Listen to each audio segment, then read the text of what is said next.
Bay. It's a beautiful exhibit, by the way. It's fantastic. Now, here, I mean, this is the great thing about Chelsea is you go on a journey around the world in a very short space of time. And this one is Borneo Exotics. And this is a schoolboy's dream. Just look at that. These are the sorts of plants that Victorian plant hunters used to draw, and when they were trying to encourage their sponsors to provide them with a great deal more money to explore parts of the world, they used to, well, how should we say, embellish the truth a little. And there are sketches of these Nepenthes with people literally falling into them. They ever so slightly exaggerated the size of them, and there's one fantastic sketch with a man with his legs sticking out the top. You can just hear that. One of the things about Chelsea is there's so much going on, they have to keep telling everyone, reminding people. Robert. Hello, Chris. Yes. Borneo Exotics. I mean, this is a schoolboy dream. All sorts of curious and exotic, fantastical plants here. Just tell me a little bit about the way in which you started creating and collecting these plants.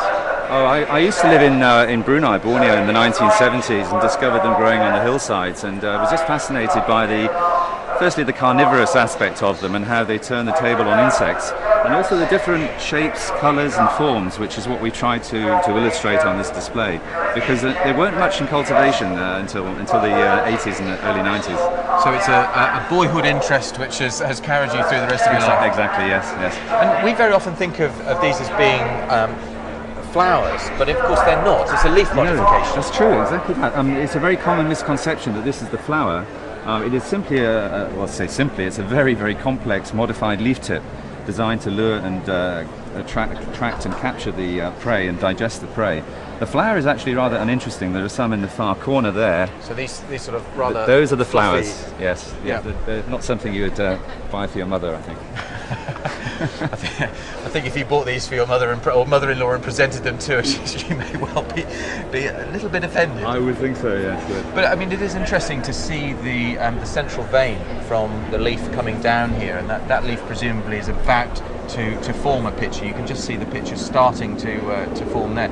So the blade of the leaf recedes, the vein continues down, and then broadens out and literally wraps around to create the picture that we see at the bottom. Precisely. It actually, as it grows, it inflates with air and sort of blows up like a balloon over a period of several days. Then the lid pops open, and then it's a fully functional trap. But as you say, it is an extension of the midrib of the leaf. And in fact, we've got a very rare event over here. We have one that's produced two pictures on one leaf, which is extremely rare. Which I could show you if you like at the other end. Let's have a look. This is something of a coup, I think.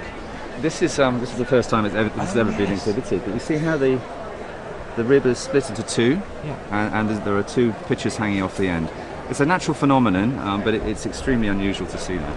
And the picture, of course, is designed to capture insects. Yes. But it's an incredibly sophisticated trap, isn't it? It isn't as simple as insects just falling in. No, not at all.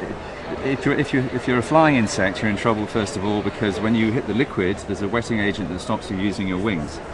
But insects have suckers and claws, so they can start climbing out using the suckers. But there is a waxy zone in the picture where the wax clogs up the suckers, so it'll fall back in, and the claws are defeated by a very, very slippery area near the top of the picture.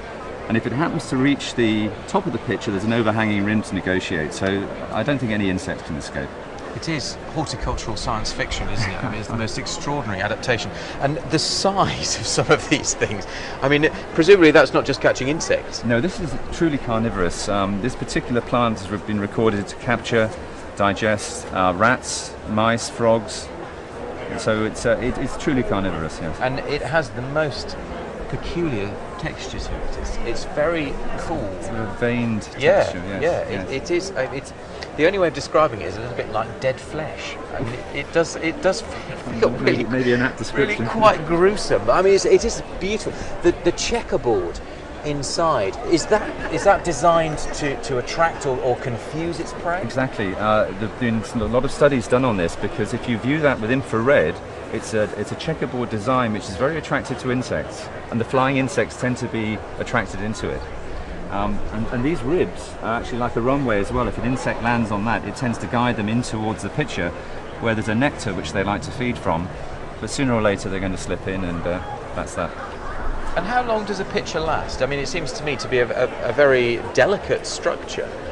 Surprisingly, on many of the species, they can last for years. Each leaf will produce one, and some of the plants like this is a single plant, has maybe 100 pictures on it.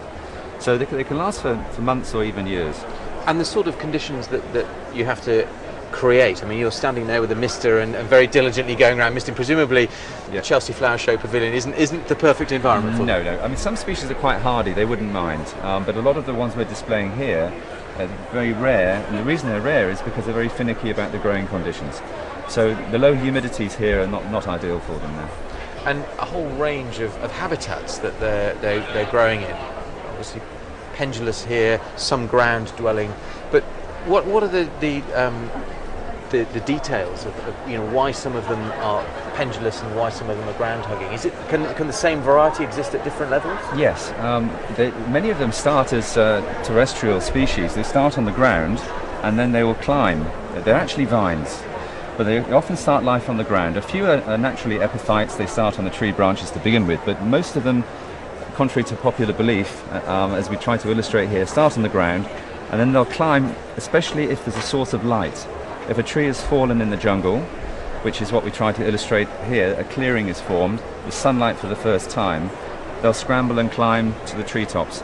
And as they do, the type of picture or trap that's formed changes in shape and form to capture the different types of insects that they find at different altitudes on the canopy. They are staggeringly sophisticated, and presumably this is the result of millions and millions of years of evolution. Is it a very early plant in evolutionary terms?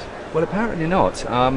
It's not known exactly how many millions of years these first appeared, but they're relatively new, and they're evolving all the time. There are new species actually appearing within a few decades, and there's a lot of work being done on why they are genetically so active, and they're literally evolving in front of our eyes.